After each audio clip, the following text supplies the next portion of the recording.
Sigan con esas manitas arriba porque hay un tema importante del que tenemos que hablar y es que ayer hubo otra confusión. De este es México lleno de confusiones mágicas e irregulares. Esta confusión particularmente, mis amigos, tiene que ver con el Güero Palma. Algo que desde ayer hemos estado cuestionando, ¿no? Porque hay tres versiones, creo, de si lo van a dejar salir o no lo van a dejar salir. Y ahí les va de qué trata.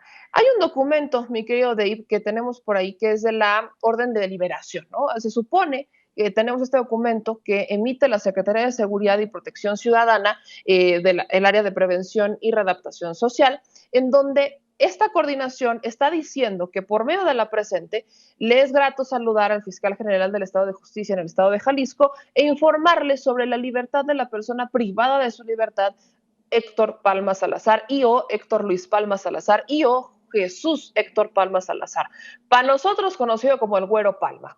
Entonces, se habla de esta liberación, pero entonces algo pasa porque la Secretaría de Seguridad emite una nota informativa y dice: el órgano administrativo y desconcentrado de prevención y readaptación social, dependiente de la Secretaría de Seguridad y Protección Ciudadana, no ha recibido al día de hoy orden judicial alguna sobre la posible liberación de la persona privada de la libertad de nombre Héctor N. Dicha persona permanece en el Centro Federal de Readaptación Social número 1 del Altiplano, lo anterior en relación a las versiones que se han difundido en medios de comunicación sobre una presunta puesta en libertad. En notas periodísticas, el fiscal de Jalisco dice que sí, que él efectivamente tiene este documento en donde se le solicita a través de un juez la orden de liberación, pero que no habla de dejarlo en libertad, dice solamente que sí existe el documento. Y entonces, en un tercer documento está el Consejo de la Judicatura Federal, que dice: a la opinión pública, en relación con algunas versiones periodísticas sobre la supuesta liberación de Héctor P. por parte de un juez federal, nos permitimos aclarar que dicha información resulta falsa. Ningún juzgador o juzgadora federal ha ordenado la libertad de Héctor P. Asimismo, el oficio dirigido al fiscal general de justicia del Estado de Jalisco, que ha circulado públicamente, es ajeno al Poder Judicial de la Federación y no existe resolución alguna que ordene la puesta en libertad de dicha persona. Sin más por el momento, agradecemos la atención. O sea, en palabras más mortales, el Consejo de la Judicatura Federal dice que la orden de liberación que les puse al inicio no existe, que no está, que es falso que haya pasado. Obviamente la estamos viendo, la vemos que ahí estaba en pantalla, pero dicen que es falsa. Esto nos brinca, mis amigos, porque yo no creo en ningún tipo de coincidencias. Detienen o se entrega, a esas alturas ya tampoco sabemos si la detuvieron o se entregó, a Emma Coronel.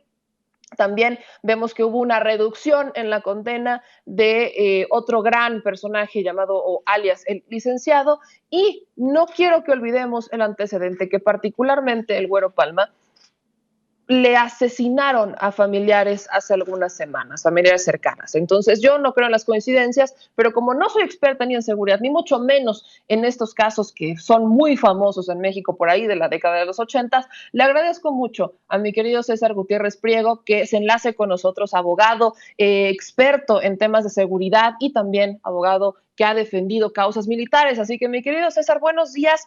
¿Cómo estás y qué pensamos de este tema? ¿Qué entiendes tú con lo relacionado al Güero Palma? Muy buenos días, Meme, un placer saludarte como siempre. Mira, hay que recordar que Héctor Palma Salazar, mejor conocido como el Güero Palma, fue uno de los narcotraficantes más importantes no solo de México, sino del mundo. Estamos hablando de mediados de la época de los 90, y que él venía de haber trabajado en su momento con quien fue denominado como el jefe de jefes, que era Miguel Ángel Félix Gallardo, y posteriormente tuvo un enfrentamiento muy fuerte y una guerra con el grupo criminal de los hermanos Arellano Félix. Como tú lo dices, no hay coincidencias en este tipo de historias. Y tenemos que recordar algo: el Güero Palma es uno de esos últimos grandes narcotraficantes mexicanos de la vieja escuela, que él nunca llegó a un acuerdo con ninguna fiscalía, jamás dio una declaración, y las únicas fotos que tienen de él es una cuando cae el avión y que fue detenido por elementos de la Quinta Región Militar, la cual estaba bajo el mando del general Jesús Gutiérrez Rebollo, que fue mi señor padre. y que posteriormente las otras fotografías que podemos llegar a ver es cuando él ya está preso en los Estados Unidos para ser trasladado a México. Entonces, sí me llama la atención que se haya filtrado como tal esta noticia. Yo en lo personal como abogado te puedo mencionar que él no tendría ni siquiera por qué estar detenido en México. A mi consideración los delitos ya han prescrito, pero creo que en su momento fue un capricho de las autoridades el que no se le diera la oportunidad de llegar a México, a lo mejor por esos famosos reacomodos que pudiesen existir en el grupo, en el mundo del narcotráfico. Mi querido César, con esto que me estás diciendo y que por supuesto insistimos en que no vemos que existen coincidencias ni mucho menos casualidades, ¿qué interés particular podría estar detrás de todo esto?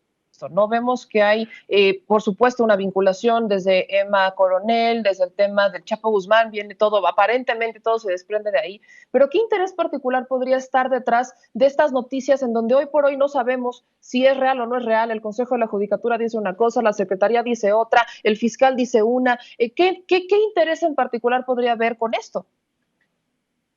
Mira, tenemos que recordar que para que no pasara lo que pasó en su momento con Caro Quintero, que era el capo de capos, que no se le notificó a las demás autoridades el que se le había concedido un amparo y que salió en la madrugada del penal federal en aquel entonces de Puente Grande, y pudo obtener su libertad, y posteriormente ya todo lo que sucedió, que el gobierno de los Estados Unidos había solicitado su extradición, que el amparo se había concedido en términos poco claros, que se revocaba la resolución del amparo. Se supone que los diferentes órganos del gobierno federal y a su vez del Consejo de la Judicatura tienen que notificar a las dependencias de los estados en donde se encuentran presos las personas para decirles que va a suceder una liberación debido a que ya existe una resolución de un determinado proceso, para que si existen órdenes de aprehensión o investigaciones pendientes, se tenga conocimiento también, ¿no? Y que no pasara esta situación. Pero a mí me llama más la atención el que creo que están tratando de enrarecer a la opinión pública con este tipo de mensajes. ¿Y por qué lo creo yo así? Ahorita se han manejado diferentes versiones en cuanto a lo sucedido con Emma Coronel, al grado de que vimos a muchísimos periodistas y medios que no están de acuerdo con el gobierno federal y de la Cuarta Transformación, salir a decir que si el presidente de la República no va a solicitar que a Emma Coronel sea repatriada como sucedió con el caso del general Cienfuegos. Asimismo, otros medios de comunicación, de los famosos medios de comunicación, mencionan que supuestamente el abogado de Emma Coronel le solicitó al presidente de la República que intercediera por ella. Pero me llama más la atención que otro medio de comunicación más serio como Proceso publica que Emma Coronel solicitó ella tener contacto con las autoridades norteamericanas para ser testigo colaborador y estar de acuerdo en que iba a colaborar con las autoridades norteamericanas. Entonces, creo que el crear todo este ambiente es más con una intención de desviar la atención de temas reales que podrían ser importantes y que tratan de golpear al gobierno federal, que la realidad en cuanto a lo que puede suceder. Porque hay que recordar también algo. Héctor Palma Salazar fue uno de los narcotraficantes más importantes y poderosos que existió no solo en México, sino en todo el mundo. Pero también es un hombre de más de 80 años, que la realidad es que no creo o no considero que vaya a salir a tratar de tomar venganza en diferentes situaciones, cuando es un hombre que ha pasado por todo lo que ha pasado y ha vivido todo lo que ha vivido, y que recordemos que se pierde poder en todo ese mundo de narcotraficantes, y más si no tienes a tu gente cercana que siga trabajando ahí. Entonces yo veo más como que están tratando de enrarecer el ambiente que el que tenga relevancia en el sentido de que pudiese haber reacomodos en el mundo del narcotráfico. Ahora, mi querido César, ya entrados en estos temas, ayúdame a entender esta parte sobre Dámaso López Núñez, que le reducen la sentencia, porque mucho se ha hablado de que si le reducen la sentencia y eventualmente regresa, ¿no? Está aquí en México, lo podrían matar, como ya ha ocurrido en otras ocasiones. Pero particularmente estamos hablando de ya criminales que ya son grandes, ¿no? Ya fueron muy famosos y tuvieron mucho auge en su momento. Y ¿Qué es lo que estamos viendo con estas implicaciones? ¿Ya dejaron, por ejemplo, un Damaso López, ya dejó de servirle a Estados Unidos? Porque él era uno de los principales testigos del que más cantaba, entonces, ¿ya lo dejó de servir? ¿O cómo entendemos el que Estados Unidos esté realizando esto? ¿Quién le conviene más en este caso? ¿Y se podría entrelazar eventualmente esto con lo que se está filtrando sobre el Güero Palma? Mira, lo que pasa, Meme, es que tenemos que recordar algo.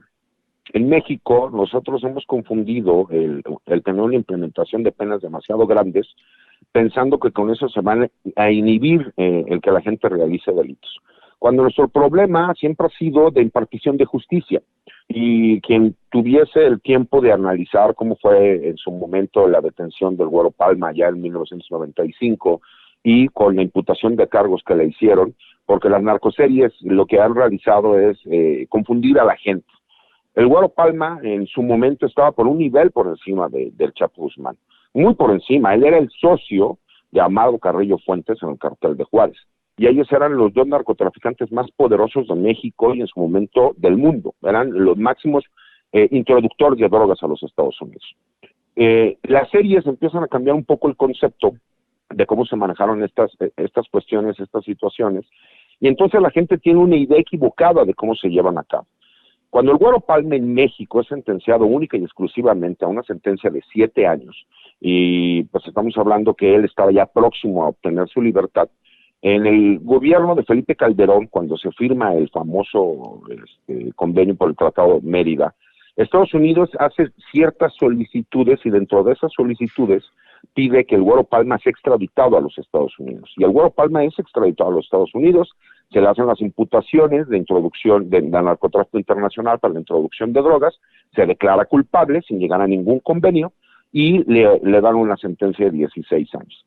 Al recibir esa sentencia de 16 años, él lo cumple en una de las prisiones federales más duras y fuertes que pueden existir en los Estados Unidos, y por buena conducta, él, después de 9 años, casi 10 años que estuvo, los Estados Unidos le dan por cumplida la condena, lo dejan salir en libertad por buena conducta, y obviamente lo tienen, él como ciudadano mexicano, pues lo expulsan del país, y en México lo detienen más por un interés de cuestión política, a mi consideración, porque yo sigo pensando que los delitos que a él están imputando ya han prescrito, y obviamente pues él se encuentra adentro de una cárcel federal, si me explico, de máxima seguridad, y que si realmente él tuviera el poder, ¿no? O la oportunidad de tener forma de seguir manejando alguna cuestión de control del narcotráfico, pues no hubiéramos visto lo que lamentablemente falleció con su esposa y su hija.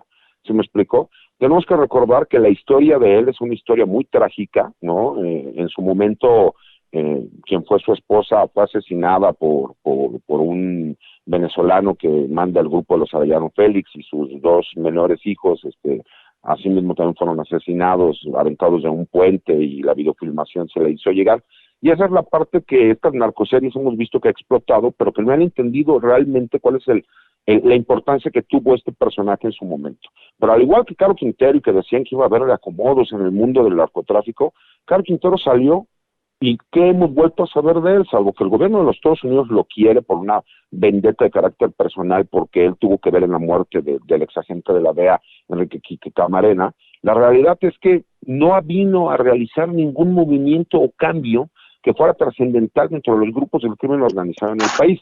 Entonces yo lo que entiendo más bien es como que quieren encender un tema para tratar de hacer una imputación al gobierno federal en el sentido de que ahora van a querer manejar los destinos de cómo se maneja el narcotráfico en México con una persona que pudiese ser distinta a quien estuvo en su momento. Así es el análisis que yo veo, y la verdad es que no hay algo que vaya muchísimo más contrario de la realidad, porque recordemos que el señor ya tiene más de 80 años y que es un señor que lo que va a querer es salir a tratar de vivir los últimos años de su vida en paz y sin problemas. Ese es el análisis que yo hago. Pues mi querido César, ahora sí te pediría que me echaras la mano, pero ¿sabes para qué? Para poder hablar sobre tu programa que vas a tener ya a partir de este sábado ahí es importante también darle esta difusión a este programa, porque, ojo, este es parte de los espacios que se están abriendo aquí en Sin Censura. Es un espacio que va a estar el día sábado, así que cuéntanos de qué se va a tratar y un poquito, ya creo que ya tienes hasta planeado el primer programa, así que mi querido César, vamos a darle difusión a esto.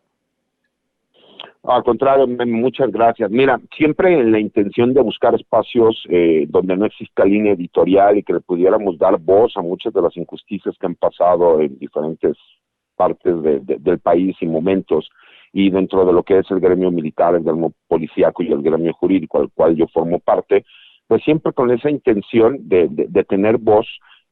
Recibimos la invitación por parte de Vicente Serrano y de todo el equipo de Sin Censura, entre ellos tú, Ceci y todos los demás, y obviamente pues nos sentimos honrados. La intención es que de 3 a 4 de la tarde todos los sábados tendremos la oportunidad de manejar diversos temas que le podemos explicar de forma sencilla y clara a la gente, temas importantes de seguridad nacional, de seguridad pública, de seguridad interior, para que la gente pueda entender qué es lo que está sucediendo. Asimismo, darles a conocer muchos de esos asuntos que fueron manejados en su momento cuando existía una sola línea editorial para todos los medios de comunicación, pero que la realidad en los expedientes judiciales era una realidad totalmente distinta a lo que manejaron siempre los medios. Y tendremos como invitados a 2 personas muy importantes, a la doctora Paloma, que es una de las mujeres más preparadas en toda América Latina en seguridad nacional, y a la licenciada Berta Martínez, que es hija y abogada del general Ricardo Martínez Perea, quien fue encarcelado en su momento en el sexenio de Vicente Fox y acusado de haber cometido delitos cuando en su causa penal no existe una sola prueba, y por lo cual, bueno, pues desmenuzaremos y le explicaremos a la gente qué fue lo que realmente sucedió, para que vean cómo se comportaron en su momento esos gobiernos neoliberales, y que con el simple afán de tratar de estar bien con el vecino del norte, que es Estados Unidos, pues hacían a héroes villanos y a villanos héroes, ¿no? Entonces esa es la intención, de invitar a todas las personas que nos acompañen el sábado de 3 a 4 de la tarde en el espacio de Sin Censura presente con el licenciado César Gutiérrez Priego. Les aseguro que no se van a arrepentir y van a conocer de muchísimos temas que ustedes no se imaginaban cuál era la realidad de lo que había sucedido. Pues ahí está, mi querido César, yo te felicito por este espacio y bueno, vamos a estar muy pendientes este sábado de 3 a 4 de la tarde con este primer programa. Te agradezco mucho estos minutos y pues muy buenos días.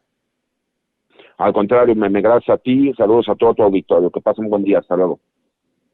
Hasta luego. Pues ahí lo tienen, amigos, no se dejen ir con la finta, no todo es como nos los han vendido durante años muchos medios, y creo que hoy estamos en esta época, en esta etapa en la que nos damos cuenta antes, y creo que, vaya, voy a rectificar esto. Ya nos habíamos dado cuenta hace mucho tiempo, pero no teníamos el espacio para darle voz a nuestra crítica, no podíamos, como ahora lo hacemos a través de las redes sociales, porque no existían, no había estas redes sociales que nos permitieran criticar, cuestionar, evidenciar, poner nuestra opinión y darle mucho énfasis a lo que pensamos y a lo que creemos. Hoy existen estas vías, aunque estén en televisión, tienen redes sociales, nosotros tenemos acceso a sus redes sociales y hasta podemos ver cuando no quieren tener esta cercanía con la gente porque se sienten de una esfera muy alta. Como dice el presidente, pertenece al Círculo Rojo y urge más periodismo que no pertenezca al Círculo Rojo, y hablamos para todo y en general.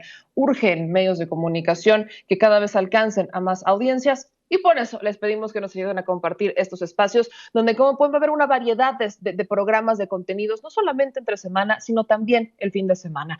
Esto fue el backstage de la mañanera con su segura servilleta Meme Yamel. Les agradezco tanto que nos estuvieran acompañando en esta primera semana de este programa, que esperamos les sea de utilidad para entenderle más algunos temas, no solamente de lo que dice el presidente, sino también desde la perspectiva del cuestionamiento, de la autocrítica al periodismo, a la comunicación, y también lo que pasa cuando ustedes no ven estas mañaneras. Entonces, les mando un abrazo a todos ustedes. No se les olvide que ya en unos minutos va a empezar Sin Censura en Forma con nuestro querido Vicente Serrano, el equipo completo. No se les olvide que aquí en Sin Censura Media tenemos para dar y regalar información.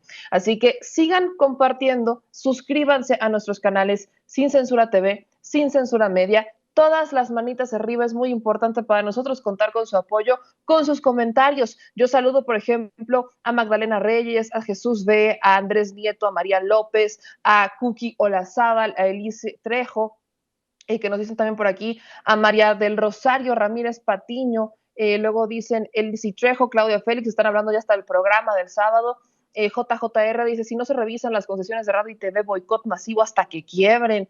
No se les olvide, mis amigos, que aquí el asunto tiene que ver con ustedes, tiene que ver con que se esté recibiendo una información y que ustedes pues se sientan cada vez más parte de esto. Gracias también a Ángel Ortega, a Sergio Dueñas, a Yolanda Fraile, a María López, a José Daniel Chávez, a Gilberto Ramírez, Estela Mendoza y a todos, a Pati Juárez también por ahí. Les mando un beso y no se les olviden, mis amigos, que también nos vemos al ratito en Al Chile con Meme Yamel. Gracias a los que nos siguen en mi canal, que pueden encontrar, por supuesto, en YouTube como Meme Yamel. En Facebook también nos encuentran como Meme Yamel, así que también cáiganle por allá y lean también nuestras notas en nuestro portal damexico.news. Gracias infinitas. No se me despeguen, vayan al bañito o si quieren vayan por un cafecito, vayan por el agüita, vayan a servirse el huevito, si es que no han desayunado. Pero ya, prepárense porque en unos 4 minutitos empiezan a dar las 11 y ya estaremos listos para nuestro programa Sin Censura con Vicente Serrano. Y no se les olvide tampoco seguir Sin Censura Nocturno, que hoy se pondrá sabroso, se los prometo, porque hoy en Cuarto Grado está la doctora Elvira Concheiro, va a estar también Héctor Díaz Polanco y Paco Ignacio Taibo II. Así que les mando un beso, no se pierdan estos espacios. Yo soy Meme Yamel y esto fue Sin Censura presenta el backstage de la mañanera. Nos vemos en la noche y después en este espacio hasta el lunes. Adiós.